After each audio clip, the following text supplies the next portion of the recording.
Salut et bienvenue dans cette vidéo. Alors aujourd'hui, comme vous pouvez le voir, je suis en train de réparer un micro-ondes et je me suis dit que c'était le moment idéal pour vous faire cette vidéo afin de dénoncer un problème dangereux que je rencontre trop souvent avec ce genre de machine.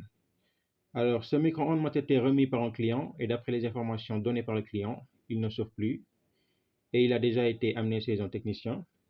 Maintenant, avant de continuer, n'oubliez pas de vous abonner et de regarder cette vidéo jusqu'à la fin pour comprendre toute l'ampleur du sujet. Je vous dis à tout de suite. De micro-ondes, moi je commence toujours par vérifier le fusible. Et qu'est-ce que je trouve en vérifiant le fusible? Je trouve qu'il a été shunté. Regardez, il a été shunté par un bout de cuivre. Regardez le bout de cuivre. Donc ça, c'est extrêmement dangereux. Alors, j'ai continué mon dépannage en vérifiant les autres organes de ce micro-ondes-là, à savoir la diode, le transformateur, ainsi de suite. Et j'ai vu que le condensateur HT est en court-circuit. On va vérifier ça. Donc, je mets le multimètre en mode de bip et on va voir si ça va sonner. Donc, entre les deux bornes du condensateur, ça sonne. Donc, ce condensateur est à sèche, n'est-ce pas? Donc, nous avons ici un condensateur à sèche, un condensateur, un fusible shunté. Donc ça, bonjour les problèmes. Le technicien a préféré bypasser le fusible alors que le problème provenait de ce condensateur-là qui est en court-circuit. Donc ça, c'est pas un dépannage, c'est du sabotage. Et j'en profite pour utiliser les propos de l'ancien. Donc, quand vous faites du dépannage, les gens, di leen si wax lu seen àq quoi, wax lu leen seen àq, n'est-ce pas? Donc ça c'est du sabotage et c'est dangereux. Donc ça peut détruire le transformateur et ça peut également engendrer des arcs électriques qui pourraient conduire à un incendie. Donc ça, c'est extrêmement dangereux. C'est un problème très fréquent. Donc, pour ceux qui regardent la vidéo, si vous avez des micro-ondes chez vous, allez-y regarder le fusible pour voir s'il n'est pas shunté. Ça peut vous sauver la vie, c'est extrêmement dangereux. Et si vous galérez également à trouver des fusibles de remplacement, vous pouvez les trouver ici. Donc, je ne veux pas faire de publicité, mais j'y suis allé. Hein, et ils m'ont vendu ces 5 fusibles-là. Hein, ils vendent par lot de 5. Donc, ils m'ont vendu ces fusibles-là pour pas cher. Donc, c'est mieux que de shunter des fusibles, hein, n'est-ce pas? Et acheter des fusibles neufs, les fusibles de remplacement, là, des fusibles second main, donc ils vont griller dans pas longtemps. Donc, je vous conseille d'acheter des fusibles neufs et faites les réparations correctement, les gens, s'il vous plaît.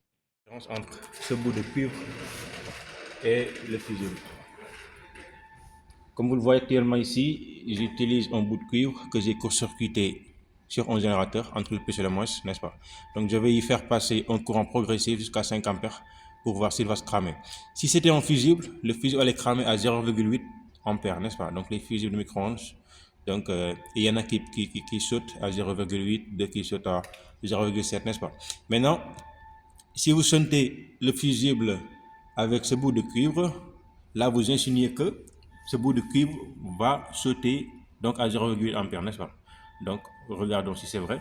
Donc je vais alimenter pour voir. Donc j'alimente. Actuellement je vais mettre un courant progressif.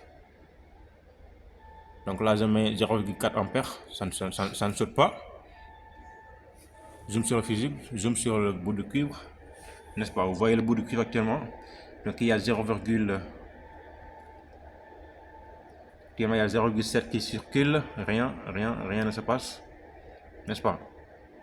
Là je mets 1 ampère, là je suis à 1 ampère les gens, 1 ampère, rien ne se passe, n'est-ce pas? Vous voyez? Regardez, là je suis à 2 ampères, 2 ampères, rien ne se passe, regardez, c'est extrêmement dangereux, regardez, 2 ampères. Donc ça, les 2 ampères là, donc ils vont faire cramer le transfo, hein, ou ils vont faire cramer le condensateur HT. Et regardez, j'augmente encore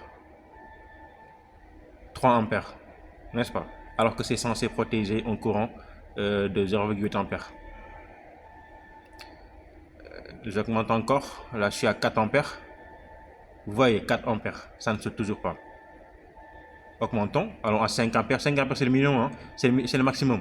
Donc je vais me limiter à 4,8 ampères quoi.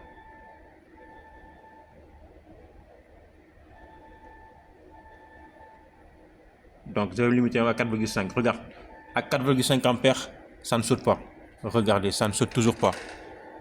Donc les gens, vous voyez, c'est extrêmement dangereux donc de substituer le fusible avec ce bout de cuivre. C'est extrêmement dangereux. Donc ça ne fait vraiment pas l'affaire quoi. Donc, comme vous le voyez ici actuellement, il y a 4 ampères qu'il traverse et le truc il est intact. C'est dangereux. Donc je vais arrêter. N'est-ce pas? Donc comme vous pouvez le voir, scunter un fusible avec ce bout de cuivre, c'est du n'importe quoi, ça ne protège pas.